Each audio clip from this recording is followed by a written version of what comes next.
At my husband David's funeral, as the last handful of dirt struck his coffin, my own daughter Jessica leaned in and whispered the 5 words that ended my world. "You're next, old woman." The coldness in her voice was sharper than the November wind, and I saw a few of the remaining mourners notice the exchange, their eyes widening for a second before they quickly looked away, offering no help, no comfort. They left me standing alone, my heart shattered not by grief, but by a chilling, unbelievable threat. Friend, before I tell you what I found in my husband's study that same night, the discovery that proved my daughter's words were not just cruel but a deadly promise, do me a kindness. Tap subscribe so you're here to see what happens when a grieving mother is forced to become a warrior. I didn't flinch. I didn't cry. I simply stood there as she squeezed my shoulder, a gesture that felt less like support and more like a final warning. She walked away without a backward glance, leaving me to stare at my husband's grave with a terrifying new certainty. This wasn't the end of a chapter. It was the declaration of a war I didn't even know I was fighting. That night, our big empty house felt less like a home and more like a tomb. The silence was a physical thing, pressing in on me, every creak of the floorboards a question I couldn't answer. I kept replaying her words, trying to find an ounce of grief in them, some sign that my daughter Jessica had just been lashing out in pain. But there was none. I couldn't escape the memory of her eyes. They weren't the eyes of a mourning child. They were cold, hard, and calculating, like a stranger looking at a problem that needed to be solved. It was the look of a predator, and it chilled me more than any threat. I had tucked that girl into bed, kissed her scraped knees, and celebrated her triumphs. Now I didn't even recognize her. Sleep was impossible. The grief for my David was a deep, throbbing ache, but this new fear was a sharp, jagged blade twisting in my gut. I couldn't just sit here and wait. I had to understand why. Why would my own child say such a thing? The answer I knew had to be somewhere in this house, and there was only one place David kept secrets. A strange pull led me to the one room that was always his, the study. The air was still thick with the scent of his favourite things, old books and strong black coffee. It was as if he'd just stepped out. His reading glasses sat on a stack of papers, his pen resting beside them, waiting for a hand that would never return. The sight of it sent a fresh wave of sorrow through me, but I pushed it down. Grief was a luxury I could no longer afford. I sank into his big leather chair, the worn material sighing under my weight. I wasn't sure what I was looking for. A letter? A journal? Anything that could explain the monster my daughter had become. My eyes scanned the room, the awards on the wall, the photos of a smiling family that now felt like a lie. Everything was perfectly normal, but a cold dread was spreading through my veins, screaming that it was all a facade. My gaze drifted to the floor-to-ceiling bookshelf, the one filled with the leather-bound histories he loved so much. I had dusted these shelves 1,000 times, but tonight I saw something I'd never noticed before. One of a biography on Lincoln was out of place by less than 1/4 of an inch, and a sudden, unexplainable instinct told me that tiny detail was the key to everything. My hand was trembling as I reached for the Lincoln biography. I didn't pull it. Instead, my fingers remembered the feel of a loose floorboard in my childhood home, and I pushed. There was a soft, mechanical click. An entire section of the bookshelf swung inward, revealing a dark, dusty hole cut into the wall. My breath caught in my throat. 40 years I'd lived in this house, and I never knew. A wave of dizziness washed over me as I stared into the darkness. What had my husband been hiding from me? The man I thought I knew better than my own heart had built a secret compartment in the heart of our home.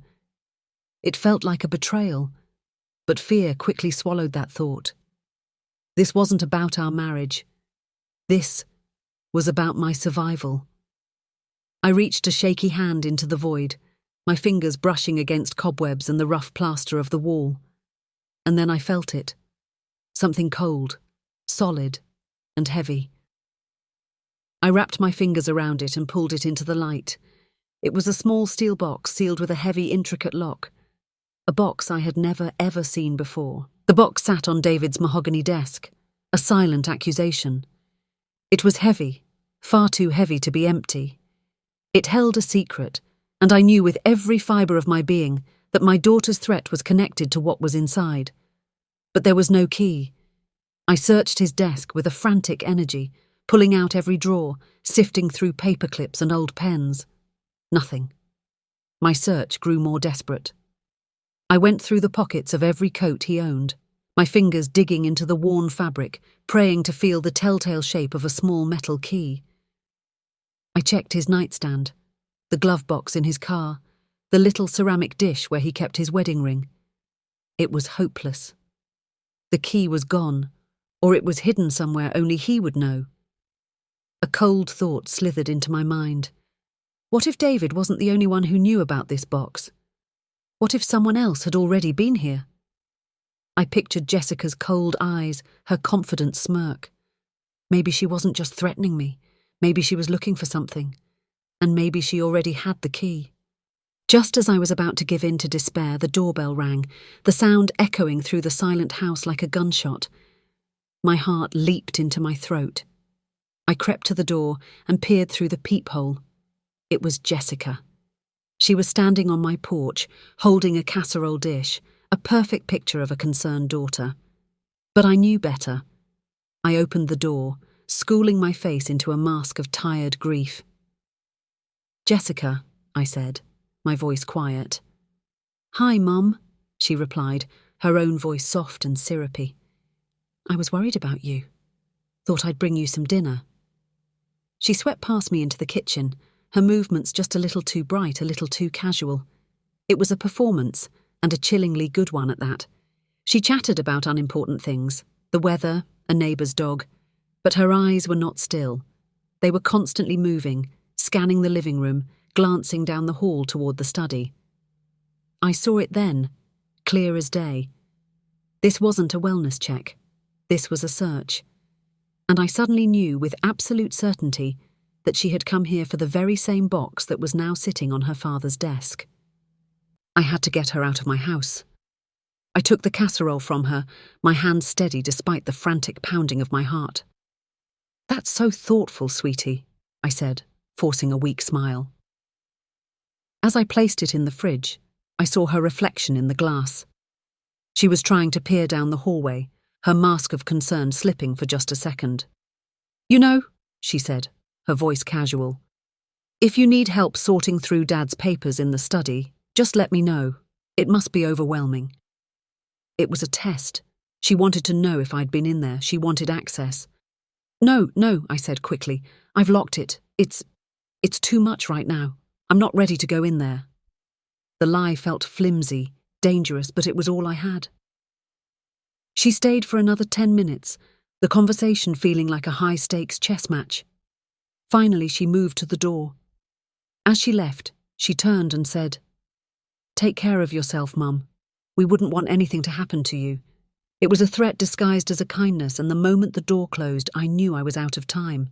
I had to open that box right now. The second her car was out of the driveway, I ran to the phone book. I couldn't wait to find a key that Jessica probably already had. I needed the box open now. My trembling finger traced the listings until I found what I was looking for. 24-hour locksmith service. I called, my voice a breathy whisper, asking for someone to come immediately.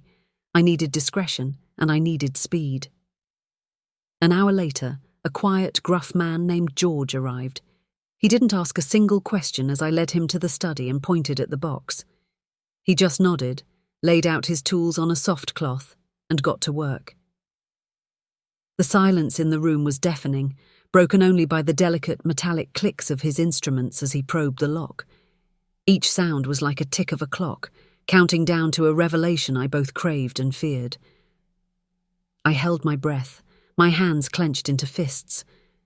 This felt like a betrayal of David's trust, prying open a secret he had guarded so carefully. But David was gone, and his secrets were now my only weapon. After what felt like a lifetime, a loud final clunk echoed in the room. The lock had sprung open. George packed his tools, took my cash, and left without a word. I stared at the open box, my heart hammering against my ribs. This was it. The point of no return. With a shaky hand, I lifted the heavy steel lid. I had imagined so many things: deeds, cash, old letters. But the contents were stranger and far more terrifying than anything I had braced myself for. Inside there was no treasure. There was only a cheap, disposable burner phone and a small black leather ledger.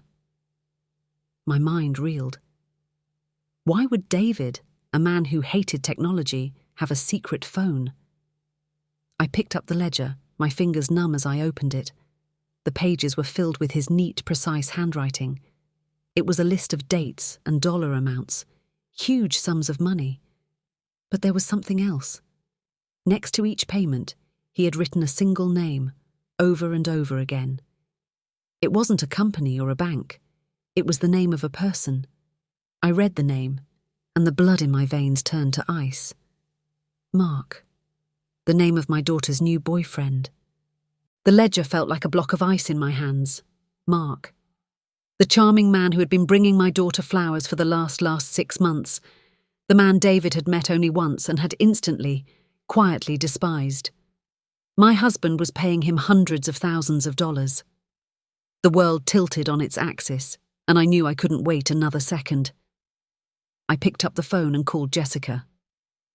"Mum, is everything okay?" she asked, her voice laced with that same fake concern. "Jessica, you need to come over." "Now," I said, my voice hard, flat. "We need to talk about Mark." There was a split second of dead silence on the other end of the line. It was tiny, almost unnoticeable, but in that gap I heard everything I needed to know. I heard the truth. She arrived 20 minutes later, her face a carefully constructed mask of confusion. I didn't waste any time. I held up the ledger. "Your father was paying your boyfriend, Jessica." "Why?" She looked at the book and let out a small, dismissive laugh. "Oh, that," she said, waving her hand. "Dad was just paranoid. He hated Mark. He was probably paying for some stupid background check to try and scare him off." But her eyes, for just a moment, flickered with a raw, genuine fear that she couldn't hide. And then it was gone, replaced by an icy anger as she slammed the door in my face. The sound of the door slamming echoed through the house, a final, definitive severing of the bond between mother and daughter. I was left standing in the silence, the ledger still in my hand, my heart a cold, heavy stone in my chest. Her lie was so quick, so practiced. This wasn't a new deception. This was a long-running play, and I was just now realizing I was the only one in the audience who didn't know the script.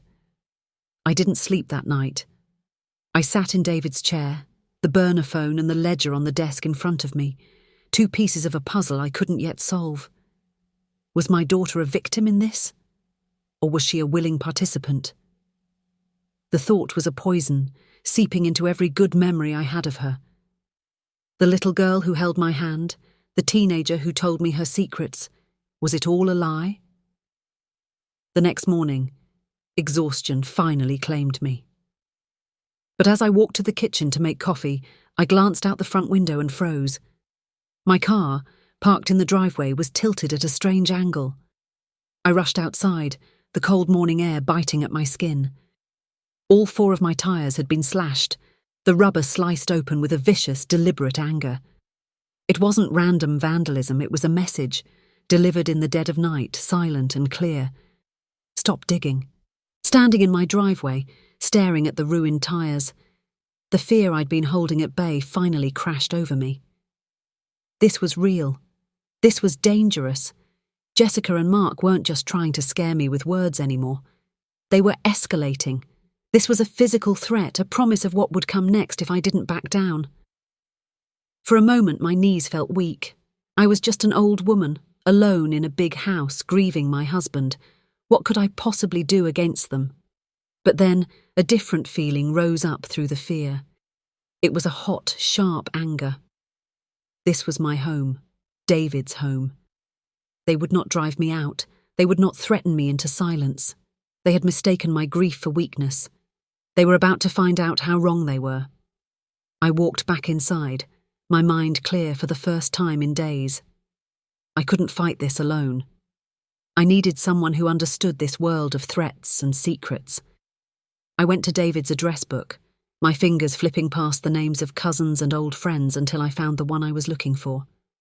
Frank Murphy. A retired police detective David had trusted completely. I picked up the phone, my resolve hardening with every number I dialed. The game had changed, and now I was making my first move. Frank Murphy showed up an hour later. He wasn't like the detectives on television. He was a short, barrel-chested man with tired eyes that missed nothing. He listened, his face impassive, as I laid everything out on my kitchen table. The threat at the funeral, the hidden box, the ledger, the slashed tires. I told him everything, my voice low and steady, fueled by a cold rage. He picked up the ledger and studied David's handwriting. David was a good man, he said, his voice a low grumble. He wouldn't spend this kind of money for no reason. Frank's presence was a calming force, a solid rock in the middle of my swirling nightmare. He saw not just a grieving widow, but a woman with a problem that needed solving. He agreed to help before I could even ask. The boyfriend is the key, he stated, his eyes fixed on the name in the book. Guys like him, they live in the shadows. They build their lives like a house of cards. Looks good from the outside, but one puff of wind and it all comes down. He promised to start digging into Mark's past immediately. As he left, a small flicker of hope ignited in my chest, but it was quickly followed by a chilling thought. What if Frank found something that proved my own daughter was a monster? While Frank started his investigation, I turned my attention to the second piece of evidence, the burner phone. I'd been avoiding it, scared of what it might reveal. It felt like holding a snake, dormant but deadly.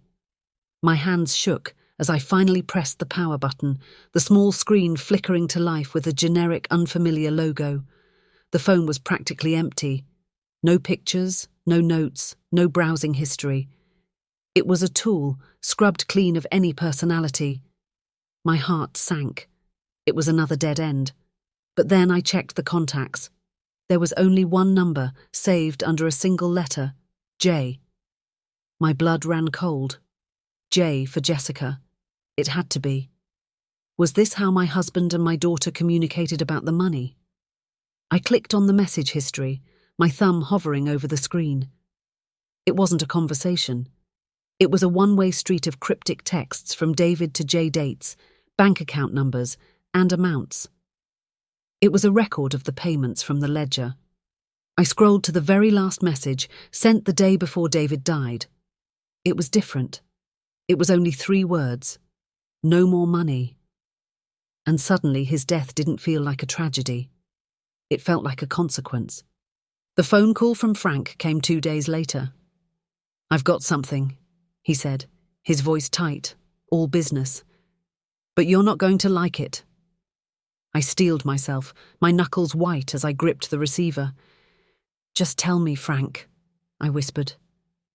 "Mark, as you know him, doesn't exist," he began. "His credit is too perfect. His work history is too clean. He's a ghost, but he got sloppy 5 years ago. A traffic ticket in Arizona under his real name. Frank had taken that name and pulled on the thread, and the entire story had unraveled. Mark was a professional, a predator who hunted lonely, wealthy women. My heart was pounding, a frantic drum against my ribs.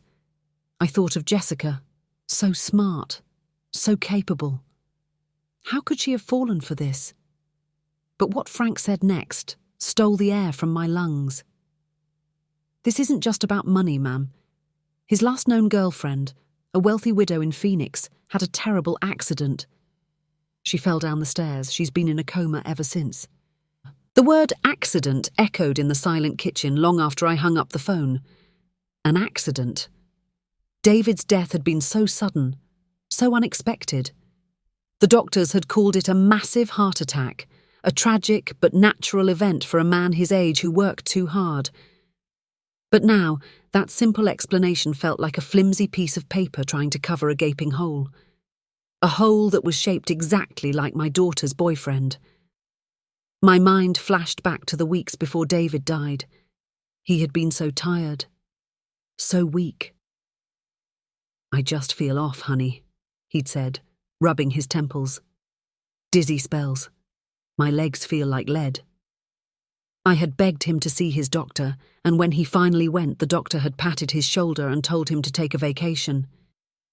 "You're just stressed, David," he'd said. "Your tests are fine." At the time, I'd been relieved. Now that doctor's casual dismissal felt like a death sentence. Stress doesn't stop a healthy man's heart overnight. But something else does. A terrible, horrifying idea began to take root in my mind, and I knew I couldn't rest until I proved it. I needed to see David's medical records for myself. I needed to find what the doctor had missed. The next day I sat in my car in the hospital parking lot, David's medical file on the passenger seat. It felt heavier than a stack of books. It felt like the weight of the truth.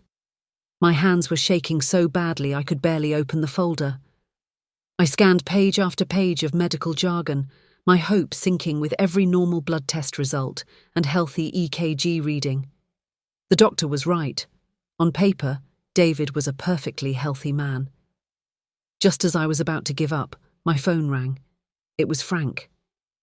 "I kept digging on that Phoenix case," he said, his voice low. "The police report mentioned something odd. Mark had a collection of rare, exotic plants in his apartment. He told them it was a hobby." My mind was racing. What did plants have to do with anything?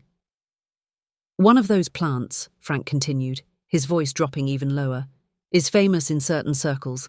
It contains a poison that's nearly impossible to trace, and its symptoms look exactly like a heart attack." The world went silent.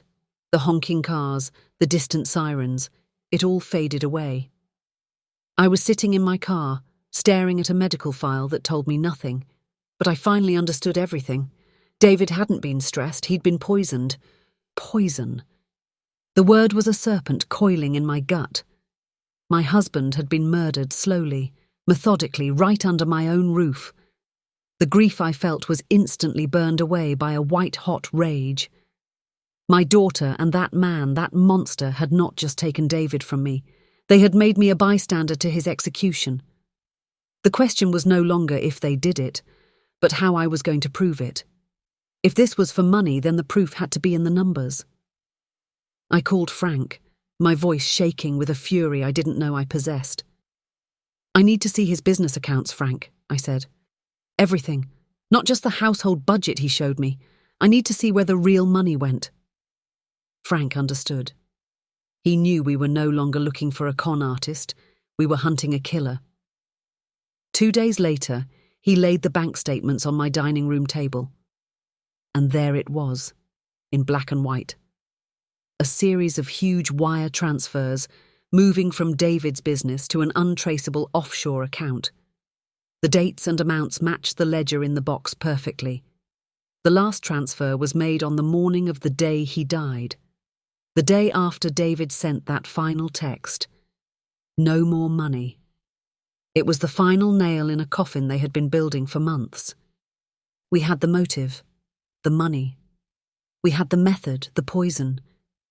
But we had no physical proof. The bank statements and Frank's story about a plant were just that, a story. We needed a link, something concrete that tied the poison to my husband's body. There was only one place to look. I had to get the full coroner's report. Not the summary they give the family, but the detailed page-by-page analysis. Getting it was a nightmare. I had to make a dozen phone calls, each one a bureaucratic brick wall. But the thought of Jessica's cold eyes and David's last tired days fueled me. I refused to be ignored. I finally reached a clerk who took pity on me, and a week later, a thick manila envelope arrived at my house. I spread the pages across the table, my heart pounding with a mix of hope and dread. Page after page listed technical details, most of which I didn't understand. The official cause of death was still listed as cardiac arrest. But then, at the very end of the toxicology report, I found it. A single, typed line. A small note from the lab technician, almost an afterthought. It read, "Unidentified organic compound present. Unable to classify. Unidentified organic compound." The phrase was clinical, boring, but to me it was a scream from the grave. This was it. This was the poison. It was the ghost in the machine, the tiny piece that didn't fit the official story. I immediately called Frank, my voice barely a whisper. "I found something," I said, and read him the line. He didn't say anything for a long moment. Then, "Stay put. I know a guy." 2 hours later, Frank was sitting at my kitchen table with a man who looked even more tired than he did. This was his old colleague, a toxicologist who owed him a favour. He looked at the report, his finger tracing the line I'd found. He read it over and over, his brow furrowed in concentration. Finally, he looked up, his eyes meeting mine. "The molecular weight they listed here, it's unusual. But I've seen it once before, in a research paper." He pulled out his phone and started typing furiously. The silence was thick with anticipation. Then he stopped and turned the screen to face us. On it was a picture of a beautiful, delicate white flower. "This is your compound," he said, his voice grim. "It's a heart toxin. It mimics a massive coronary event, and it is virtually untraceable unless you know exactly what you're looking for." My breath hitched. We had them.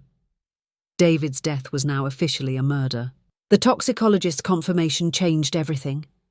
The fight was no longer just about suspicion and fear. It was about justice. The rage that had been simmering inside me now had a single, clear target. Mark. In my mind, he was the puppeteer, the snake who had slithered into our lives and poisoned everything he touched. But what about my daughter? What about Jessica? A strange, painful thought took hold of me. A mother's instinct, perhaps. I couldn't accept that my daughter, the child I raised, was a monster. She was a victim. Mark had manipulated her, twisted her love for him into a weapon. The threat at the funeral, the lies, the coldness. It was all his influence. He had brainwashed her.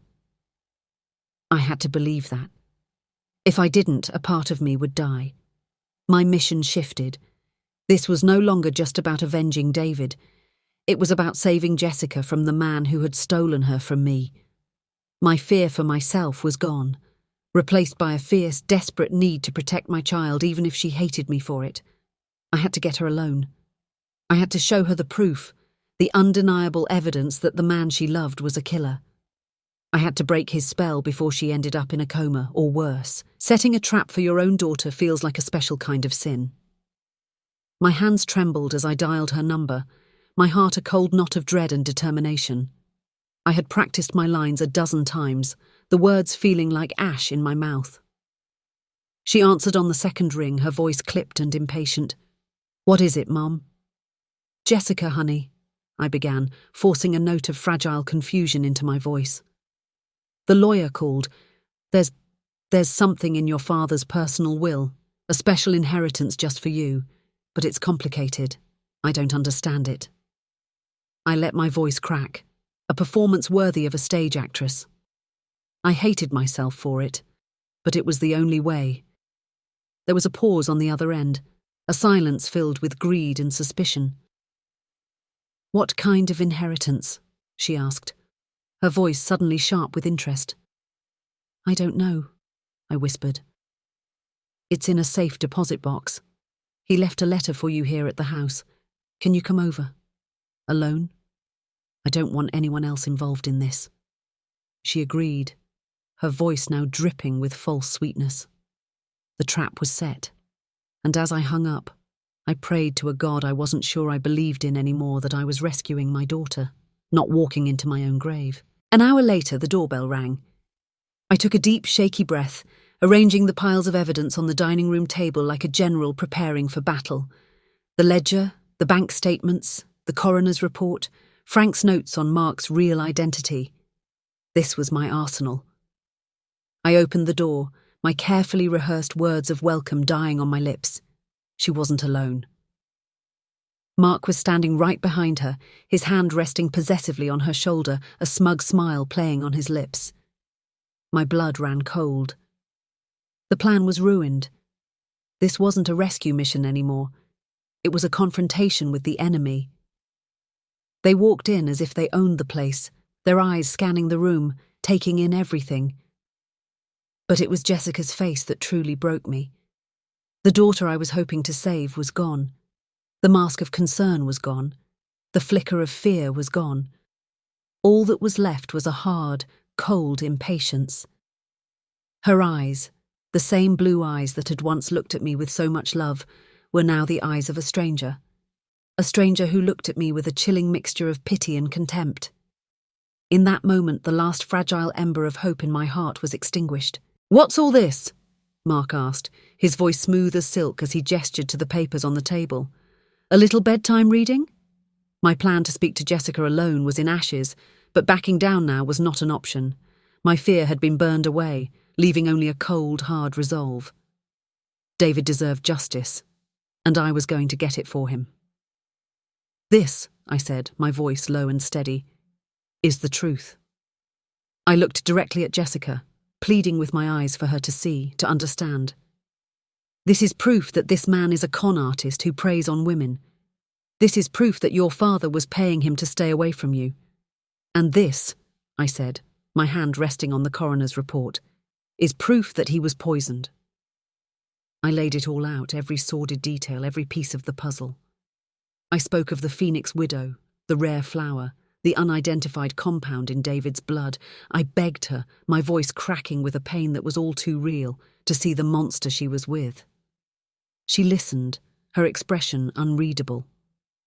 When I was finished, the room was silent. She looked at the papers, then at Mark, then back at me. And she laughed. A short, sharp, cruel sound that cut me deeper than any knife. That laugh shattered the last piece of my heart. It wasn't the sound of disbelief or confusion. It was the sound of victory. "Oh, Mum," she said, shaking her head with a look of theatrical pity. "You still don't get it, do you?" Mark just stood there, that smug smirk never leaving his face, watching the show with amusement. "Dad wasn't paying Mark to stay away from me," she said, her voice dripping with a contempt that had been festering for years. "He was paying us, hush money, because he found out Mark was helping me move some of his precious money offshore, money he felt I didn't deserve." Every word was a blow, rewriting the story I thought I knew, twisting the knife of betrayal deeper and deeper. "He was going to change the will," she spat, her voice now a low, vicious hiss. "He was going to cut me off completely. He called me the morning he died and told me so." The room spun. The image I had of my daughter as a victim, a pawn in Mark's game, dissolved into smoke. She wasn't the pawn, she was the queen, and she had just declared checkmate. The pieces clicked into place, forming a picture so monstrous I couldn't have imagined it in my worst nightmares. David's last text message to her, "No more money," wasn't a threat to Mark. It was a final, desperate plea to his own daughter. He had discovered her betrayal and cut her off, and for that she had killed him. "So you and Mark," I whispered, the words catching in my throat, my mind refusing to form the thought. Jessica's smile was cold and sharp. "We're partners," she said, as if it were the most obvious thing in the world. "Mark has a talent for finance. I have a right to what's mine. Dad just couldn't see that." The casual cruelty of it all stole the air from my lungs. This wasn't about love or manipulation. It was about greed, pure, simple, and absolute. The threat at the funeral, "You're next, old woman," flashed in my mind. It wasn't a promise of violence. It was a business transaction. I was the final obstacle between her and the rest of the family fortune. The daughter I had raised, the child I had loved more than life itself, was gone. In her place was a stranger with my daughter's face and the heart of a killer. In that moment, something inside me shifted. The grief, the fear, the heartbreak, it all burned away, leaving behind something cold, hard, and unbreakable. It was rage, but not the hot, blinding kind. It was a focused, glacial fury. They had made a fatal mistake. They had looked at me, a grieving widow in a cardigan, and they had seen a victim, an old woman to be pushed aside. They didn't see the woman who had stood by David when he had nothing but a dream. They didn't see the woman who had managed the books for his first company on our tiny kitchen table. They didn't see the lioness who had raised a child fiercely and with every ounce of her being.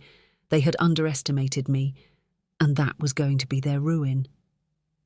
I looked at them, at their smug, confident faces, and for the first time since David's death, I felt a flicker of power. They thought they held all the cards. They thought they had already won. But they had forgotten about one thing. My husband was a brilliant man, and he never ever entered a fight he wasn't prepared to win, even from beyond the grave. As Jessica and Mark basked in their victory, a memory surfaced in my mind, a lifeline in the darkness. It was a conversation from months ago, late one night in the study. David had been poring over legal documents, looking tired and worried. "You have to be prepared for anything in this life, honey," he had said, tapping a thick envelope. "I'm setting up a fail-safe with the lawyer, a dead man's switch, just in case." At the time, I had dismissed it as his usual overcautious nature. Now, those words were a beacon of hope, a fail-safe. He knew. He must have suspected something long before I did.